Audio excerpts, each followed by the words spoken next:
It was November of 1967, and the United States was in the midst of building up its forces in Vietnam. Throughout the month, American troops struggled to secure strategic areas in the surroundings of the town of Dak To, in a flat valley surrounded by sharp peaks nearly a mile high.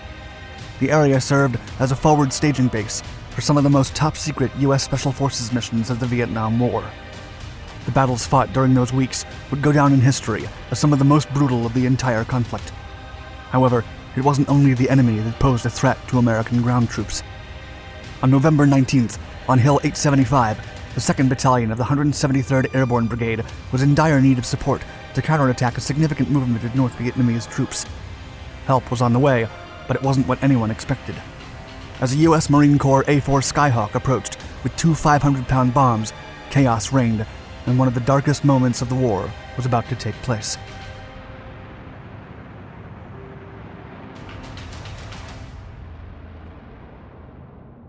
Guerrilla.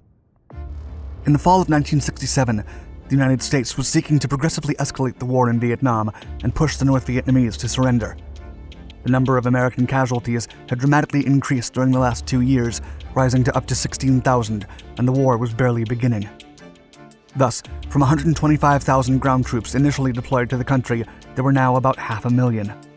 Meanwhile, the North Vietnamese had come up with yet another plan to fight the Americans. Their opponents had overwhelming firepower and inflicted massive casualties on them. As a result, they opted to change tactics and sought to get so close to American ground forces that they couldn't request air support.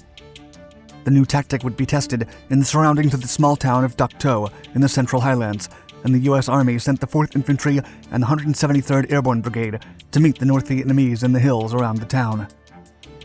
After setting up a base camp in Dak To, the brigade would send companies to locate the enemy, executing search and destroy missions. Every time the Americans encountered the North Vietnamese, they would strike immediately and search for another hiding spot. During the first 3 weeks of November, both sides engaged in heavy firefights to control the high grounds. But soon after, the Americans located an enemy stronghold on Hill 875, named for its height in meters. The brigade's 2nd Battalion soon received orders to secure the hill. At 9:43 in the morning of November 19, 1967, 3 companies of the 2nd 503rd repositioned to assault the disputed highland. Companies C and D then climbed up the slope, while 2 platoons from Company A covered their rear in a classic formation used in World War I known as 2 up, 1 back. The weapons platoon remained at the bottom of the hill, behind the rest of Company A, to cut out a landing zone. Instead of carrying out a frontal attack with the bulk of their forces, the unit employed a strategy to advance small groups that could surround North Vietnamese positions and then call in air and artillery support. Roughly 45 minutes later, they had moved within 300 meters of the crest. Suddenly, the North Vietnamese opened machine gun fire on the paratroopers, halting their advance. Next, B-40 rockets and 57mm recoilless rifle fire were unleashed upon the Americans. The brave soldiers kept striving to advance, but the enemy was concealed in interconnected networks of bunkers and trenches. With this strategy, they could fire at the advancing troops, even with small arms and hand grenades. Augie Scarino, then Specialist 4th Class in Company C, would later recount that, quote, "The fighting just continued back and forth. We couldn't really move up that much. Most of the time you couldn't even see them because the foliage was so thick, but the bullets, you could hear them whizzing by you, cutting leaves and the leaves just falling on top of you. Someone next to you maybe would get wounded." The Americans were forced to stop and lay low, but finding any kind of cover was challenging. They kept fighting for hours until 2:30 a.m., when all of a sudden, North Vietnamese troops hidden at the rear of Company A executed a mass assault. Unbeknownst to the Americans, they had stepped into a carefully planned ambush. Friendly fire. The North Vietnamese began to pressure the American battalion from all 4 sides. Scarino would say, quote, "We made a tight little perimeter, and we basically fought off the North Vietnamese who were attacking us from the bottom of the hill.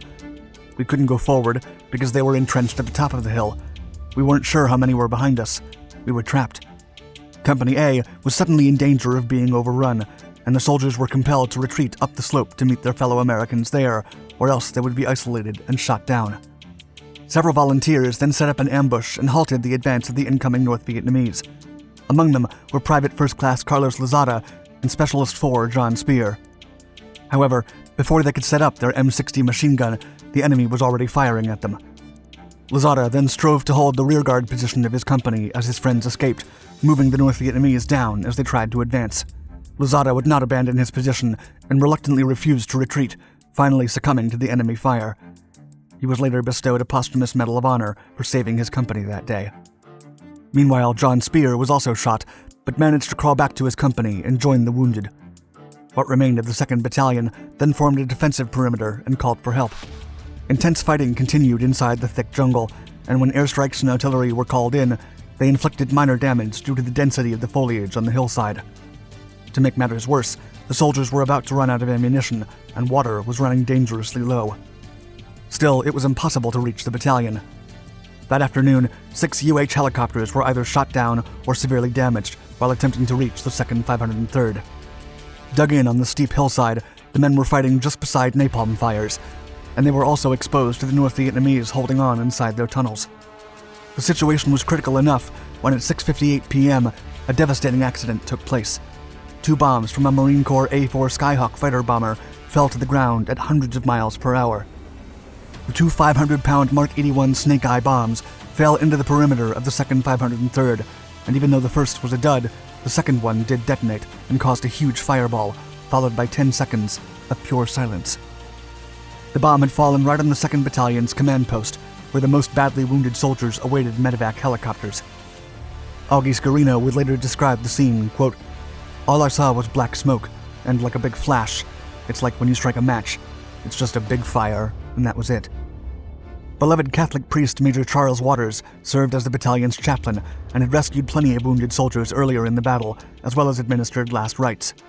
He was there among the medics and was also awarded a posthumous Medal of Honor.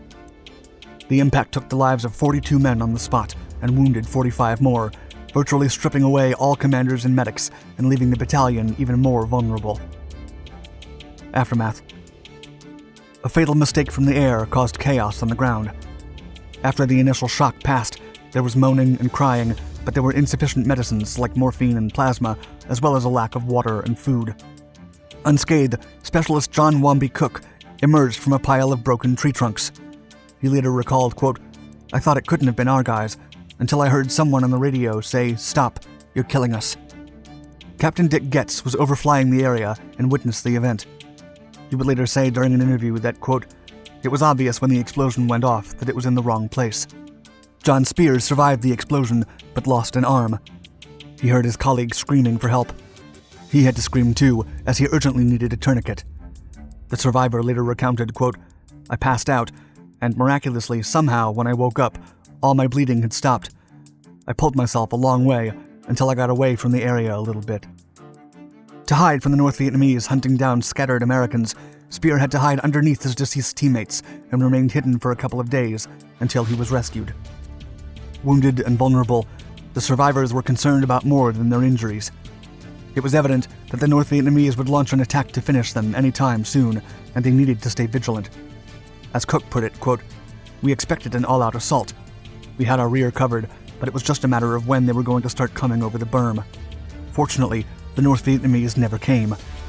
However, the survivors had to withstand the entire night until 3 companies from the 4th Battalion could retrieve them.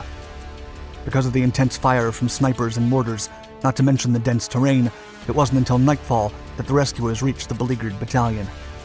2 days after the incident, both battalions moved out to take the crest.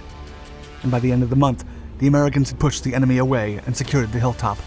But the Battle of Hill 875 had taken 87 lives from the 2nd Battalion and wounded 130. In addition, 3 soldiers were never found and are still officially missing in action. It was one of the darkest days of the war for America, and yet there were many dire years in Vietnam still to come. Thank you for watching our video. Please subscribe to all our Dark Documentaries channels for more exciting historical anecdotes, and let us know your thoughts in the comments below. Also, don't forget to hit the bell icon to be notified of our newest content.